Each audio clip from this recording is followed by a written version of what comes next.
चल तुलसी पूजन करी आज सखिया, चल तुलसी पूजन करी आज सखिया।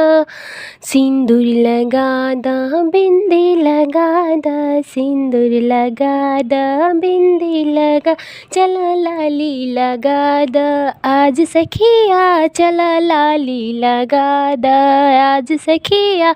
चल तुलसी पूजन करी आज सखिया, चल तुलसी पूजन करी आज सखिया। साड़ी पहना द लहंगा पहना द, लहंगा पहना द साड़ी पहना, चल चुनरी ओढ़ाई द आज सखिया, चल चुनरी ओढ़ाई द आज सखिया। चूड़ी पहनाई द कंगन पहनाई द, चूड़ी पहनाई द कंगन पहना, चल मेहंदी लगाई द आज सखिया, चल मेहंदी लगाई द आज सखिया। चल तुलसी पूजन करी आज सखिया, चल तुलसी पूजन करी आज सखिया।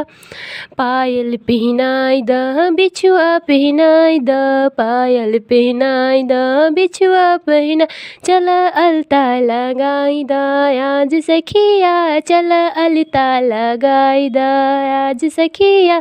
चल तुलसी पूजन करे आज सखिया, चल तुलसी पूजन करे आज सखिया।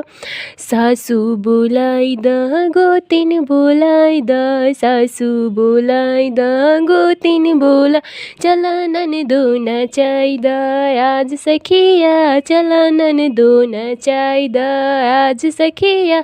चल तुलसी पूजन करी आज सखिया, चल तुलसी पूजन करी आज सखिया।